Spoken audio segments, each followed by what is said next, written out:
All right, let's go ahead and get started with our webinar, which is titled Top 10 Ways to Recession Proof Your Career. Here's a quick overview of what we'll be covering today.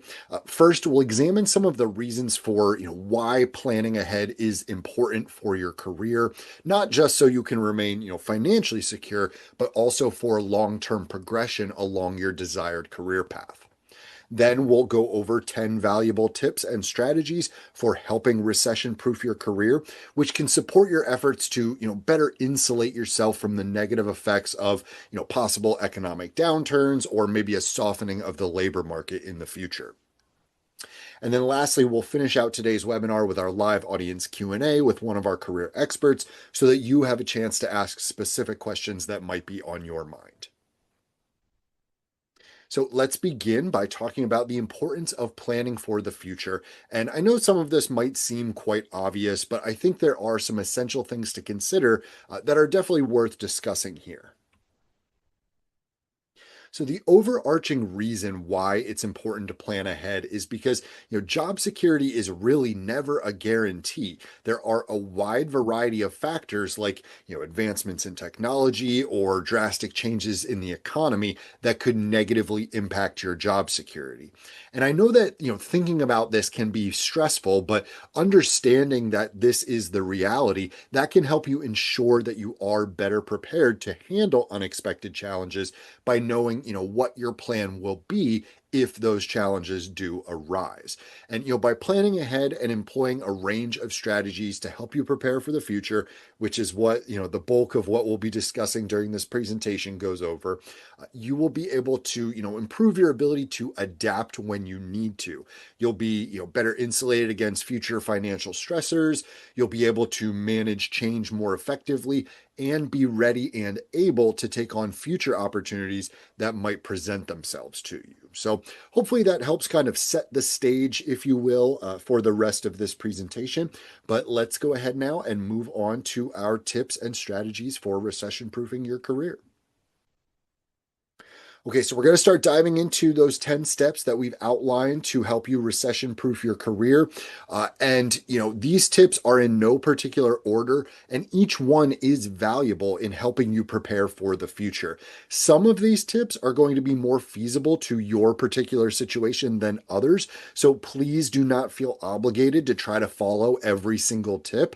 But even pursuing, just a handful of them has the potential to improve your future career prospects and your financial stability going forward. So our first tip here is to build a resilient skill set, meaning that you should continue improving the skills you already have that are in high demand or likely to be in demand in the future, while also taking initiative to learn new skills that can boost your employability. As I mentioned earlier, new technologies and advancements can impact job security.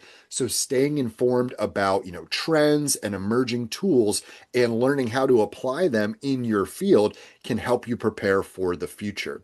And we'll touch more on this in a later tip, but this is what I mean by resilient. Essentially, you embrace change and then continuously develop new skills so that you can adapt to future challenges. And it's also important to remember that, technical skills aren't the only skills that matter. I know I keep giving, technological advancements as an example, but, transferable or soft skills are also consistently in demand. Employers often look for people who can, communicate well and solve problems and collaborate effectively and adapt to change and lead or support others. So think about, the skills that you already have and then where you might need to grow, and then look for ways to build those skills. And that can be through things like your current job, or maybe training opportunities or different courses that you could take, or even volunteer work where you're able to kind of learn and put new skills into practice. And by focusing on high demand skills and finding ways to grow those high demand skills, you'll show future employers that you are, adaptable, capable, and prepared to succeed in a variety of roles, even as, the job market and our world of work changes and evolves over time. The next tip, which kind of goes hand in hand with the first, is to embrace lifelong learning. This means being open and willing to continue learning all the time. Having a growth mindset, which is essentially, the belief that you can continue building new skills and competencies, that is key to preparing for the future. And it's also something that employers consistently value in potential candidates. You can embrace lifelong learning by investing in opportunities like online courses, employer-sponsored trainings, or programs that are, maybe offered through professional associations or community organizations. And you can also demonstrate your commitment to learning by taking on new tasks or projects at work or in volunteer roles, because that can give you the chance to learn and apply something new in a professional capacity. And as we touched on earlier, lifelong learning also includes improving your transferable skills or your soft skills. And this can happen through, formal training or simply by being, intentional about learning and applying those skills in your day to day. For example, if you want to improve, your communication skills, you don't necessarily need to enroll in a communication course. You can just look for ways to practice those skills. You in your daily life, you can try to, listen more actively. You can try to, tailor your message to your specific audience. You can try to ask thoughtful questions and questions for clarification. And you can aim to communicate more clearly and concisely with, your colleagues, your friends, your family, people like that. But just, practicing that individual skill on your own, you don't need to necessarily go through a formal training. So it's just sort of a range of options in embracing these sort of learning opportunities. And lastly, I want to add for this tip, be open to new challenges and try to explore different ways to solve those challenges. You're not always going to get it right. Mistakes happen. It's part of human nature. But the willingness to try new approaches, it really helps you build skills faster and be more adaptable and more flexible in the face of change. Okay, so this next tip, it might not be, immediately feasible for all job seekers or working professionals, but it's definitely worth, thinking about, especially as a potential, backup plan in case of a layoff. And this tip is to try to diversify your income streams, meaning that your primary job is not your only source of income. If you can establish a second income stream while you're still employed, you'll reduce the financial strain that often comes with a layoff or, an economic downturn, because you'll already have something in place to help with your expenses. And even if you're not in a position to pursue a second income right now, it's still smart to plan ahead, knowing what you would pivot to if disaster struck, and then preparing, for that pivot in advance. That can save you valuable time if your situation does suddenly change in the future. And some options to consider when thinking about diversifying your income streams. There's freelancing. Many fields lend themselves to freelance work, like content creation or marketing or even project management. So you could start by researching what you might need to like kind of launch your freelance or consulting business, and identify companies that regularly hire freelancers, or even potential clients that you could potentially market your services to. And you can even tailor your resume or maybe your LinkedIn profile or your portfolio to match some of these types of roles ahead of time. Contract work is another thing to consider. Some companies look for professionals with specialized skills to fill sort of short-term contracts. So you could look for job postings that match your expertise. You might find 5 to 20 hour a week roles that could fit around a full-time schedule. And freelance and contract work, not only help you diversify your income, but they can also become your main source of work if a layoff does happen. So, these income streams, though, they do take time to build. So starting early and planning ahead helps give you a bit of that head start. And then part-time jobs is another thing to consider. There's absolutely no shame in taking a part-time job, even if it's outside your usual field, just to help improve your financial security. And you can also prepare in advance by creating a resume geared towards, things like, retail or customer service or other sort of part-time roles that might have, lower barriers to entry, and then researching local companies that are hiring. That way, if you need to act quickly, you'll be ready to go. And that last tip, about part-time jobs, that's one that I personally use. I always have a retail and customer service version of my resume ready to go just in case I ever experience an unexpected layoff because, it really never hurts to have a backup plan in place. Another important way to recession proof your career is to actively network and build relationships. This is something that a lot of people overlook until they are in a tough spot. But the most effective networking happens, kind of consistently over time, not just when you need help. So by networking consistently and continuously, you'll be able to create a strong support system that you can lean on if your situation does change. And hopefully you'll never need to rely on your network, but it's far better to have those connections in place and not need them than the other way around. So some tips for networking effectively: try to connect with people, both within your industry or field of choice, as well as adjacent fields, because that's going to help you kind of broaden your perspective, learn widely applicable best practices, and potentially uncover new opportunities down the line. And also make sure that you are kind of, shifting how you think about networking. You want to see it as relationship building, not as just, a means to obtain favors. When your goal is to, connect with and support others and exchange knowledge, your interactions are going to feel a lot more authentic and people are going to be more likely to want to help you in return.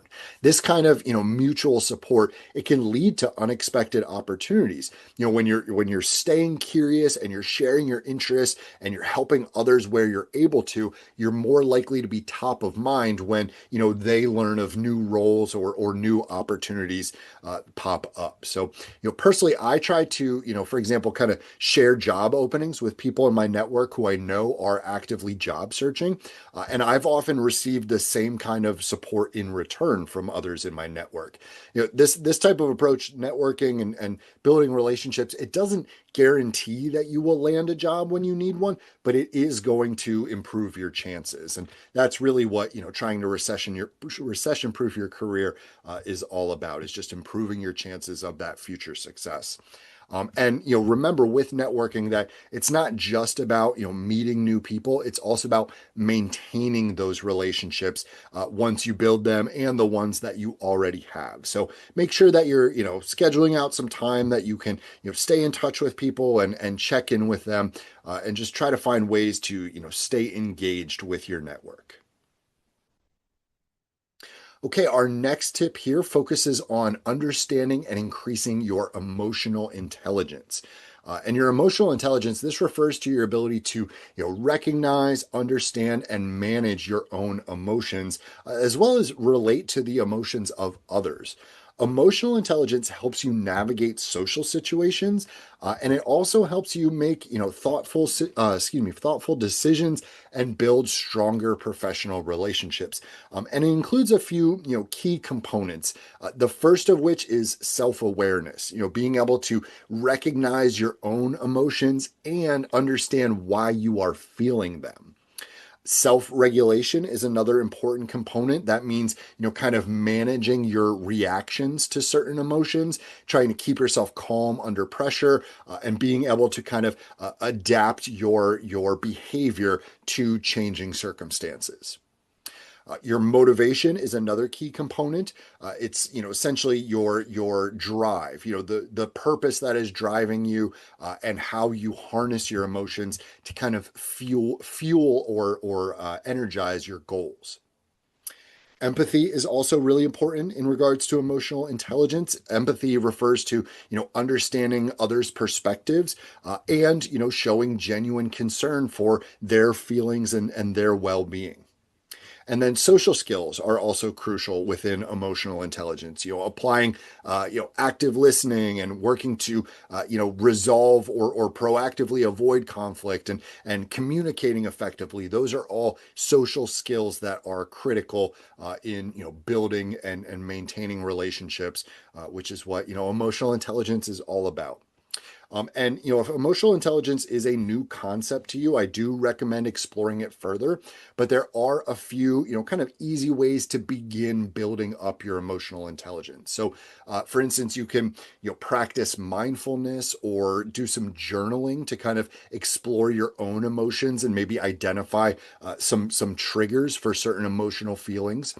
You can ask other people for, honest feedback. I would probably start with trusted friends or family members to kind of learn more about your emotional responses that you might not recognize yourself. You can try to surround yourself with people who support and inspire you. A lot of emotions are contagious, if you will. So surrounding yourself with people who kind of exemplify the emotions and behaviors that you want to exemplify is really helpful. Having that kind of support network. And then you can, make a conscious effort to really, pause a moment and try to consider how others are feeling and why. This is it's not always easy to do in a conflict or an argument, but that is often the best place to try to do it. Take a moment before you react and think about, where that other person might be coming from, why they might be feeling a certain way, and what those feelings are, or how those feelings are maybe impacting them, and how you are maybe impacting what they are feeling. But developing emotional intelligence, it's similar to networking. It takes time, but the personal and professional payoff can be significant if you're willing to devote that time and effort. Okay, this next tip might seem a little obvious, and it does kind of connect closely to our very first tip. But with technology evolving rapidly, it's crucial to stay on top of new tools and enhance your digital literacy. It's beneficial to your long term career success to research and learn the tools that are shaping your industry or industries that you might consider pursuing in the future. That way you'll be prepared for and ahead of the changes that these tools might bring. And I'll share a personal example. When AI tools like, ChatGPT and Google Gemini, when they started gaining traction, I, like many others, worried about what that might mean for my job security. But once that kind of initial panic wore off, I decided to, kind of dive in and learn everything that I could about these tools and how they could, support my work. And then since then, I have used them to streamline tasks, boost my productivity, and uncover new ways that they can help job seekers, which is something that I'm passionate about, learning and sharing. So that shift in mindset and kind of embracing that enhancement to my digital literacy, it helped me turn a concern into an opportunity for growth. So learning new tools, it can help you work more efficiently, solve problems in creative ways, and improve the quality of your work output. And it also increases your adaptability, especially in remote or hybrid roles, which are continuing to grow in popularity. And as you invest time into learning new digital tools, also look for ways to demonstrate your knowledge. If you can maintain maybe a portfolio of strategies or examples that show how you've applied these tools, that can be a really good way for kind of marketing your digital literacy in the future. And you can also, create content to like blog posts or social media posts to share what you've learned with others. That's a great way to combine sort of enhancing your digital literacy with networking because you're finding a way to engage with others within your field or your industry. And that kind of real world demonstration is far more effective than simply listing different technology tools on your resume. You want to actually provide some context around those skills that you're building. Okay, this next tip, highlighting your value, it's important whether you're job searching now or simply preparing for what the future might bring. And it starts by, paying attention to your successes and giving yourself credit. A lot of us kind of downplay our successes, especially if they seem sort of mundane in our day-to-day work. But you need to make sure that you are recognizing, paying attention to, and giving yourself credit for your successes. And I often recommend to people to kind of keep an ongoing document where you list your accomplishments as they happen, because it's much easier to kind of capture and record the full scope and impact of your work in the moment than it is to try to recall it, months or years later. So as you build up this list or this document, you want to think not only about your achievements, but also about, the strengths and in-demand skills that you used to accomplish them. Because, recognizing those patterns, that's going to help you understand and then communicate your value more clearly in the future. You've probably heard the resume advice that, you want to make sure that you're focusing on accomplishments and quantifying if possible, and emphasizing the things you've achieved and your successes and positive results of your work, on your resume, and talk about those things in an interview. And that's hard to do right off the top of your head. So by, actively creating sort of this documentation of your successes and your impact, it's going to help you highlight your value much more effectively. And I kind of touched on it a little bit already, but showing the positive results of your work, it's really helpful if you are able to, quantify those accomplishments to show those positive results. But you're not always going to be able to associate numbers with your accomplishments. But strong storytelling that kind of communicates the real impact of your efforts, that can resonate with your audience just as powerfully. Because I know a lot of people think, well, my work is not easily quantifiable.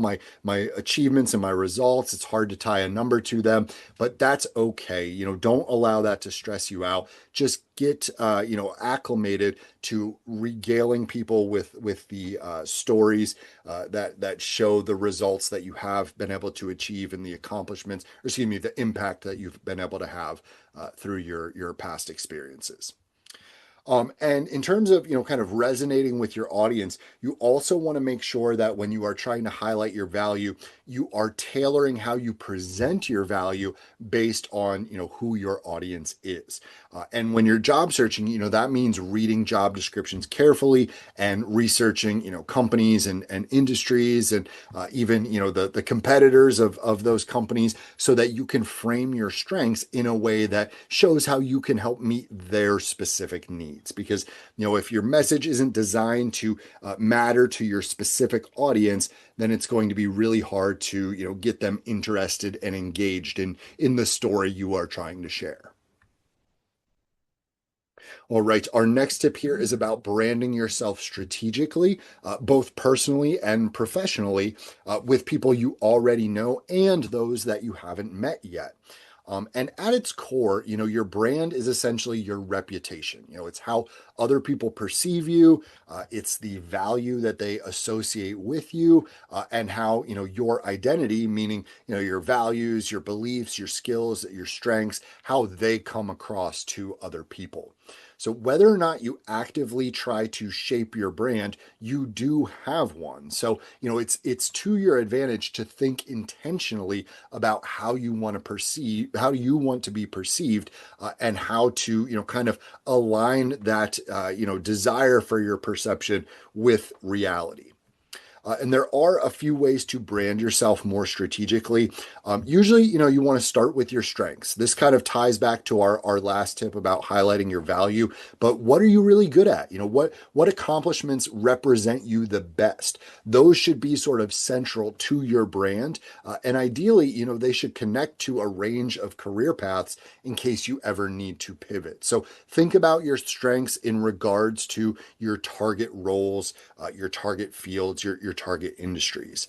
And while personal branding kind of starts with your existing network, the people that already know you, expanding your digital presence, especially on platforms like LinkedIn, that can be really helpful in improving or cultivating this brand that you want others to think of when they think of you. So you can begin by making sure that your profiles are up to date. For example, on LinkedIn, that means your work experience, your skills, industry keywords that reflect your professional goals. You want to make sure that those are incorporated into your profile so that your profile is kind of optimized for your target audience.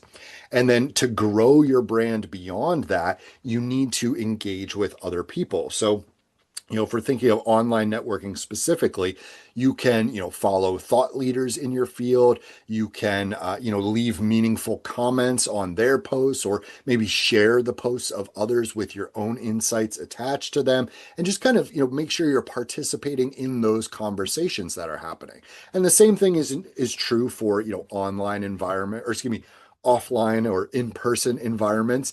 You can think about attending professional conferences and making sure that you're going to panels and asking questions, or going to the networking hour and meeting people and having conversations about industry trends and things like that. It's all about just engaging in the discussion, showing that you're ready to share your insights, you're ready to appreciate and support the insights of others, the things that they have to share as well. But just engaging with others, that helps you kind of build your visibility. It's going to help you grow your network as well, and then establish yourself as someone who is informed and passionate about your field. And then if your circumstances suddenly change, you'll have that strong brand and that network to lean on, rather than trying to kind of catch up after the fact. All right, our next tip here isn't directly about job searching, but it's crucial for protecting yourself during a recession or an economic downturn, and that's to be strategic with your financial planning. So it's a good idea to start by kind of carefully analyzing your income versus your weekly, monthly, and yearly expenses, so that you can create a clear budget for yourself or your household, and then understand what you have to spend on essentials, and what then counts as discretionary spending, and look to see if there are areas where you could feasibly cut back or reduce some expenses. But with a clear budget, you can look for ways to maybe set aside some money each month to start building a financial safety net. Give yourself kind of a cushion that can help you cover your essential costs if you do find yourself without income while searching for new opportunities. And right along with this strategic financial planning, you want to make sure that you are paying attention to signs of economic slowdown. News from financial institutions, or media warnings about a possible recession. Those are signals that you should be thinking about. Maybe tightening your budget and focusing more on growing your savings to whatever degree you are able to do so. And as we discussed earlier with diversifying your income streams, having a backup plan ready to go, whether it's a temporary role outside your usual field, or maybe a freelance business, or a combination, that can give you stability during uncertain times. So planning ahead prevents kind of wasted time when you need to act quickly. And then also know what resources are available to you. You could research unemployment benefits and local nonprofits, or community programs that support people who have faced job loss or financial hardship. Having that information on hand, excuse me, can save you time and stress if you do need it. So it's all about just making sure you're not wasting time when you need to act quickly. And then our final tip is to stay informed about changes and trends in your current industry. or really any industries that you might be considering pivoting to. And this includes, emerging technologies, best practices, and then also, hiring patterns and overall industry growth. And the reason for this is pretty simple. Industries evolve, job roles, relevant skills, and technologies, they don't stay the same. So by regularly researching and kind of monitoring these trends and these shifts, you can keep your skills current and prepare for new opportunities before those changes catch you off guard. And AI, again, is a perfect example. How is it changing your field? Will it create new jobs? Will it reduce some jobs? How is it being used to, solve problems or boost productivity? Staying informed is really important. And, you can do this by, reviewing industry publications, following, thought leaders on different, blogs or LinkedIn, or even using tools like, Google Trends just to keep up with relevant information, like, maybe regulations or legal updates associated with your field. So, keeping your finger on the pulse, it helps you adapt quickly, helps you stay marketable, and it's going to help you ensure that, your career goals are aligned with where, the market or your industry specifically are headed. And it's also smart to watch kind of broader economic trends as well. So, reading well-known sources like, Forbes or The Economist or Business Insider or Market Watch, that can help you make strategic decisions based on sort of the bigger picture. Okay, so as we close out, I just want to share a few final thoughts and suggestions about our overall topic today. As we mentioned at the start, there really are no guarantees when it comes to job security. You might feel secure in your job now, but circumstances can change unexpectedly. And again, I don't say this to scare anyone or stress anyone out, but to emphasize the importance of preparing for the future. You want to hope for the best, but plan for the worst. Worry and stress can actually be helpful when they motivate you to prepare, but it's important to channel that concern into productivity. Focus on the things that you can control and try to set yourself up for success rather than allowing yourself to get stuck in that fear or that worry. Also, remember that setbacks don't last forever. I've faced them myself, and while they absolutely are painful to go through, you can bounce back by focusing on improving yourself and making thoughtful choices and staying committed to your goals. And also, allow yourself time to grieve when setbacks do happen. You need to process those emotions, but then once you've had that opportunity to grieve, then you need to take action. And preparation, planning ahead makes that bounce back much easier when challenges arise. Also, throughout your career, make sure that you are staying open to change and trying to be as adaptable as possible. That growth mindset, it helps you increase your value and build confidence in the potential impact that you can make. And then finally, don't hesitate to seek support. It could be family, friends, mentors, peers, professionals in your field, or even specialists in like career building or mental health. Reaching out to people when you need help is not a sign of weakness. And sometimes just sharing your concerns with others can help kind of lighten the load and help you feel less alone when you're dealing with those challenges. All right, so before we move into our Q&A portion of this webinar, let's just recap some action steps that you can take moving forward. First, focus on ways to make yourself more marketable and adaptable, and be open to new opportunities so that you can more easily pivot to something new if an unforeseen challenge does arise. Next, research industry trends, emerging technologies, and new roles so that you can be well informed and make beneficial decisions about your future. Also, think about ways to budget effectively and consider diversifying your income streams, giving yourself more financial stability if an economic downturn does happen. And develop a strong personal brand, communicate effectively, and grow your network so that others have, a strong perception of you, and your support network will be in place just in case you end up needing it down the road. Okay, so as a reminder, a copy of the recording as well as resources discussed will be emailed out to you within the next week. Do be sure to check your spam folder just in case it gets filtered there. For even more tips, tricks, and resources, I recommend going to the FlexJobs blog. You'll see the URL there on the screen. It includes a vast amount of free articles, resources, webinars, and videos for members and non-members alike. Now let's go ahead and open up to your questions. Please remember to type them in the Q&A section rather than the chat section, and feel free to give a thumbs up to anyone else's question that you would also like to have answered so we know which are the most popular.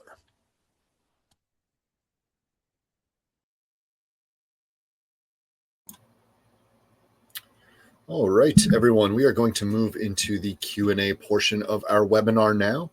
Before we dive into your questions, though, could someone just confirm for me with a simple yes in the chat section that you're able to hear me clearly? I always like to check that before I dive into answering questions. All right, wonderful. Thank you for that. So once again, my name is Keith Spencer, and I'm one of our career experts here at FlexJobs, and I will be answering your questions. So let's turn to that Q&A tab together. And let's see, our first question here with the most number of upvotes. This person is asking, is there a resource on FlexJobs that can show you how to add diverse income streams to your resume? So there isn't one specifically that I can think of, but we can definitely talk about this, and I'll give you some advice to kind of consider here. So first, you want to think about, well, what is the approach that I've taken to diversify my income streams? Because, if it's just having, another part-time job or something like that, or maybe you've started a freelance, sort of side gig or side hustle, if you will, you can just add that as you would any other job on your resume. Like, it is okay, even if you are currently working another job, it is okay to have multiple roles that have, the dates that say to present or something like that. Now, you might get questions about that. So you want to be prepared to sort of articulate that or explain that, like perhaps in an interview or something like that. But that's kind of an easy approach that you could take. And let's say that you have, been freelancing or doing some contract work with a bunch of different companies. Well, you don't necessarily want to, or a bunch of different clients, I should say, you don't necessarily want to list all of them individually. So I would probably lump them together and just have, freelance, whatever my, job title is, or like kind of a close description of what my job title would be. And then maybe have a bullet point where I talk about some of the types of organizations or individuals that I have been able to have as clients. So that's kind of an approach you could take there. Another approach, though, is, maybe what you've been doing to diversify your income streams has nothing to do with, the target roles that you're looking at now. You could omit them from your resume. Like, if you don't want everyone to know, or it's not relevant for them to know that you've been working in retail or something like that just to make extra money on the side, you don't have to include that. What's included on your resume is totally up to you. So those are kind of the approaches that I would take. You could just list it as another job.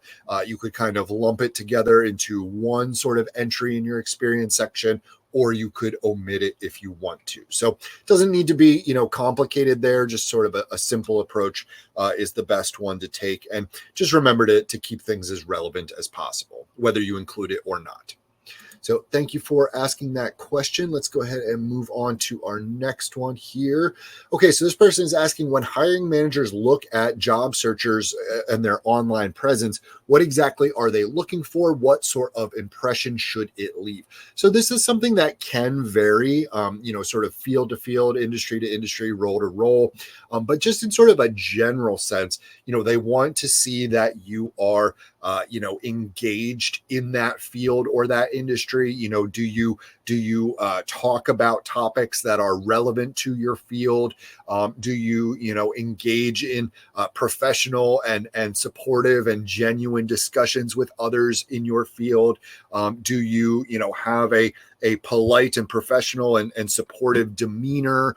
All those things that you think about when you see someone engaging online, and you can say to yourself, like, oh, they seem like a good person, or they seem intelligent, or seems like someone I would like to work with. Those are the types of things. And I know that's kind of vague, because that can be very, very subjective. But those are the types of things that they would want to see. So you want to make sure that you are just keeping things positive, keeping things supportive, keeping things genuine, and encouraging, and focused on your topic of relevance, if you will. So your field, your industry, the type of roles that you're interested in, that's sort of the subject matter that you would want to focus on. And you want to avoid anything that's negative, anything that could be polarizing, like politics is an easy example. So just try to keep things sort of neutral and positive and tied to your field or industry of choice, and show that you are engaged in what matters to them, which should be sort of that type of role, or the topic that role focuses on. So hopefully that is helpful for you. Let's see. Next one here. So this person is asking, a challenge is how much money to spend on training, networking, conferences, etc. After a layoff while no income is coming in. Yes, totally understand and completely agree with this. And that's why, I think it's smart to explore a range of different options. Like, you mentioned spending on networking. Well, LinkedIn, you don't have to spend anything on networking. You can be on there and engaging with people within your field or your industry for free. Like, yes, it takes your time.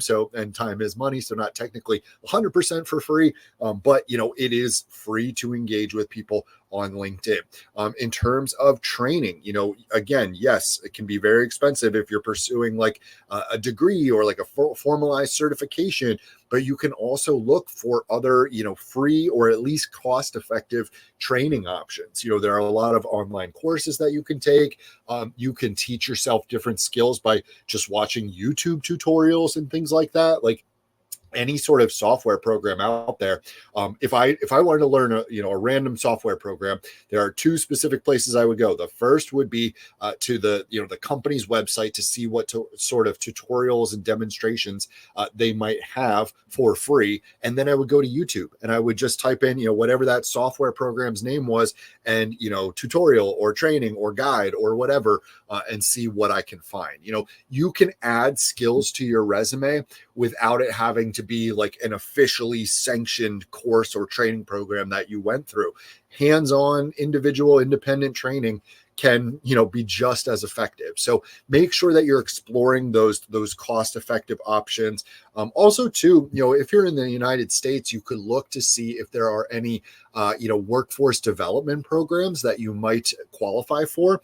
Like, I actually used to work with, it wasn't directly with PA CareerLink, but it was with an organization that worked in tandem with PA CareerLink. But we offered training programs and things like that to different people who had been suffered a layoff and things like that. So definitely make sure that you are exploring all your options before you open that wallet or that pocketbook, because completely agree with you. It's daunting and intimidating to think like, oh no, I need to spend a whole bunch of money after I just got laid off to get this certification or learn this skill. So try to exercise all options before you turn to that kind of approach. So hopefully that is helpful for you, and thank you for asking that question and sharing about your situation as well. So next one here, this person is saying, many of the strategies outlined today are things that I've already been doing. What should I consider when asking myself why none of them seem to be working for me? Really good question. In fact, we could probably do a whole nother webinar on that specific question alone. So what I would do in this situation, what I would recommend is kind of start from the beginning. Think about like, okay, what is it that I am targeting? And why is that not working? Just sort of in a very broad sense. Like, are you targeting a field or an industry or a role where there is low demand and a lot of competition right now? If that's the case, could you look at, adjacent roles or similar, fields or things like that where there might be less competition? Because that can be, really negatively impacting your search if the competition is really, really high and there are a lot of people with similar, experience and qualifications out there. So that's where I would probably start. And then, I would, as I'm exploring that idea, like let's say hypothetically that, you decided, nope, there's plenty of competition. I'm still just not having success. Well, then you could look at, am I highlighting my value effectively enough? Are my specific skills in this field or in this type of role, are they as up to date as possible and in demand themselves? Am I communicating that I have the right skills? Am I actively, leveraging my networking ability online or in person? Have I been reaching out to the right people? I've been trying to build the right relationships? Because this is not a black and white topic that we're talking about. It's not a yes or no. It's not a, are you doing this? Yep. Okay. Check that off. No, it's what are you doing with these strategies? So, you want to make sure that you are looking at these individual strategies and seeing, are there ways that I could tweak and improve them? So like, let's use highlighting your value as an example. You could do this with another person, or you could do this with AI. AI would probably be easier because it's not always easy to find someone with kind of the industry knowledge and expertise. But you could take a job description, and you could take your resume and you could go to an AI tool and you could say, I want you to analyze the following resume and compare it to the job description that I have pasted after it, and tell me, where are the gaps? Where does my experience not align with this role? What am I missing, or what should I be emphasizing more on my resume that to show that I'm a good fit for that position? And then, the AI tool will do its analysis and it will spit out some areas where you could be improving. So that's what I mean when saying that, this isn't black and white. Are you highlighting your value? Yes or no? Well, of course you're highlighting your value, but could you be doing it better? So with all of these strategies, I would really recommend kind of, dissecting them a little bit more and think like, okay, what are some ways I could be improving this? What are some ways, I could be, increasing my productivity with this sort of tip without necessarily having to drastically increase your effort and the amount of time you're spending on that strategy. But always be looking for those tweaks and those improvements. And then also just remind yourself that often it's just a matter of time, right? Like the average job search can take, 6 to 8 months. That can be even longer when you have sort of a softening of the labor market, like we are starting to see a little bit of that softening of the labor market. So just keep in mind that often it's just a matter of time. Even people who are experts in this stuff, they can struggle in the job search. And you just want to make sure that you are trying to pay attention to what seems to be getting traction, what's not getting traction, where you can make those tweaks and those adjustments and those improvements. So hopefully, some of that advice and examples that I gave will be helpful for you. But that definitely is a topic we could talk about for a long time. But I do appreciate that question. And like I said, I hope that will be helpful.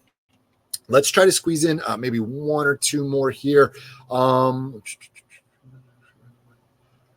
Okay, so we'll squeeze this question. I'm just looking at the next ones with the most upvotes. I think we'll have time for just this one here because we're quite a bit over, a couple minutes over our allotted time here. But this person is asking, is it appropriate to communicate strengths on resumes from assessments like, Gallup, Clifton Strengths, things like that? So yes, it's appropriate, but it depends on how you're doing it. Those assessments can be really helpful at, identifying what you are really good at, because it's not always easy just thinking in your own mind, like, oh, what are my best strengths? What are my skills? Sometimes those assessments can uncover things that we weren't aware of on our own. So you can include those, but then make sure that you are, providing some context around them. Like, if Clifton Strength says that you are, an organizer, or I'm trying to remember what some of the strengths that it pops out are, but let's say that it tells you you're an organizer. Well, you don't want to just list on your resume, oh, Clifton says that I'm a really good organizer. You would want to think back through your work experience and try to give some tangible examples of how you have been an effective organizer in the past, and some of the, the results or impact that your organizational skills have brought about. So if that makes sense, hopefully that makes sense. It's kind of a yes and a no. You don't want to just list it on your resume. You want to try to think back through your past roles and give some